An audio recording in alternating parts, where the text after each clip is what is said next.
बिस्मिल्लाहिर्रहमानिर्रहीम। अस्सलाम वालेकुम माय यूट्यूब फैमिली। कैसे आप सब घरों में ठीक हैं, खैरियत से हैं? तबीयत आप लोग सबकी ठीक है? मेरा नाम है डॉक्टर इरम वाजिद और आज गायनी प्रॉब्लम्स के प्लेटफॉर्म से जो टॉपिक जिस पे मैं आपसे डिस्कस करूँगी वो बहुत ही कॉमन है।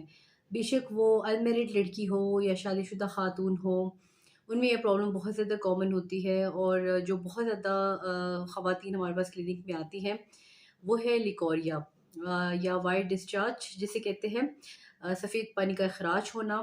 तो ये क्यों होता है, इसके पीछे वजूहात क्या हैं, आज आपसे हम इस बारे में डिस्कस करेंगे। तो सबसे पहले अकॉर्डिंग टू हम एज देखेंगे कि अगर आपके पास कोई टीनेज उम्र की लड़की आती है, मतलब जैसे 13 से 20-21 साल की उम्र जो लड़कियां आती हैं आपके पास, तो मोस्टली आपने देखा होगा कि वो कहेंगे कि लिकोरिया डिस्चार्ज बहुत ज़्यादा आता है और साथ में कमर में दर्द होता है। तो अगर इस डिस्चार्ज में उन्हें कोई जैसे ख़ारिश की प्रॉब्लम नहीं है, जैसे इचिंग का मसला नहीं हो रहा या पानी में से कोई स्मेल नहीं आ रही, तो इसका मतलब है कि वो सिर्फ़ और सिर्फ़ कैल्शियम और विटामिन डी की कमी की वज़ह से हो रहा है। तो वो अपनी डाइट को इम्प्रूव करें। डाइट में कैल्शियम वाली चीज़ें ज़्यादा है, जैसे दूध है, दही है, चीज़, पनीर और अंडे का इस्तेमाल ज़्यादा शुरू कर दें। और साथ में जो है कैल्शियम सप्लीमेंट्स भी अगर वो ले लेती हैं जिसमें कैल्शियम और विटामिन डी शामिल हो, तो बहुत अच्छा है। इसके अलावा विटामिन डी के इंजेक्शंस आते हैं, जैसे डी ट्रेस है या इन ड्रॉप डी है, वो दूध में डाल के हर हफ्ते वो ले सकती हैं। तकरीबन 2 से 3 महीने वो कंटिन्यू इस्तेमाल करें तो उससे बहुत फ़ायदा होता है। और इसके अलावा फिर आ जाते हैं हम शादीशुदा ख़वातीन पे, यानी जो कि शादी जिनकी हो चुकी है, तो उनमें अगर ये डिस्चार्ज का इशू होता है तो फिर हमें ये इम्पोर्टेंट सवाल है जो पूछना है कि कहीं उनके वाइट डिस्चार्ज में ऐसे फ़िशी स्मेल तो नहीं आ रही है, जैसे मछली की गंदी जैसी बदबू आ रही हो, ग्रीनिश तो नहीं है इसका डिस्चार्ज, थोड़ा हल्का सब्ज़ रंग का डिस्चार्ज तो नहीं है। अगर इस तरह की कंप्लेन है तो इसका मतलब है कि ये बैक्टीरियल इन्फेक्शन है जिसे बैक्टीरियल विजाइनोसिस कहते हैं। इसके लिए आपको 5 डेज़ का एंटीबायोटिक कोर्स करना होगा और क्रैनमैक्स प्रो साशेज़ एक आते हैं, जिसमें एक किस्म का प्रोबायोटिक शामिल होता है जो कि आपके विजाइनल ट्रैक्ट को हेल्दी रखता है।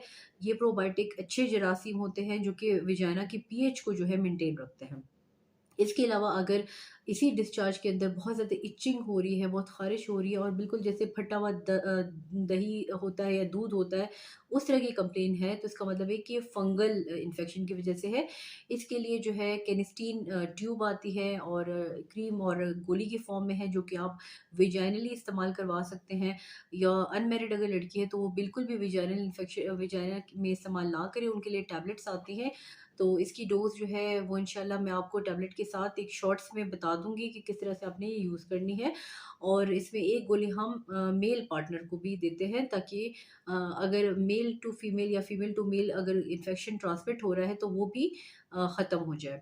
और इसके अलावा ये वेजाइनल इन्फेक्शन जिसमें इचिंग का प्रॉब्लम होता है, ये शुगर के पेशेंट्स में बहुत ज़्यादा कॉमन है। शुगर के पेशेंट्स जो होते हैं उनमें इम्यूनिटी कमज़ोर हो जाती है, इम्यूनिटी कम हो जाती है, जिसकी वजह से जो आम छोटे-मोटे इन्फेक्शंस हैं वो ज़्यादा जल्दी उनको लग जाते हैं। तो उनका ये है कि एक तो अपना शुगर कंट्रोल करें और दूसरा अगर इस किस्म का इन्फेक्शन उनको होता है तो ओरल जो है फ्लूकोनाज़ोल की जो ट्रीटमेंट होती है वो रेजीम अपनी पूरी करें और साथ में लोकली भी क्लोट्रिमेक्सोज़ोल की जो क्रीम होती है वो इस्तेमाल करें। कहने का मकसद ये है कि आप लोगों में थोड़ी-सी अवेयरनेस पैदा करने के लिए कि ये वेजाइनल डिस्चार्ज क्यों होता है, किस किस्म का होता है और इसमें आप क्या एहतियाती तदाबीर आप कर सकती हैं।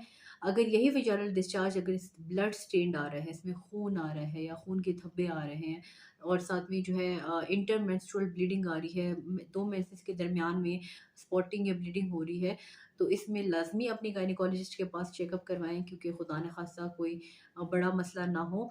तो उम्मीद करती हूँ कि आज की मेरी वीडियो आपको पसंद आई होगी।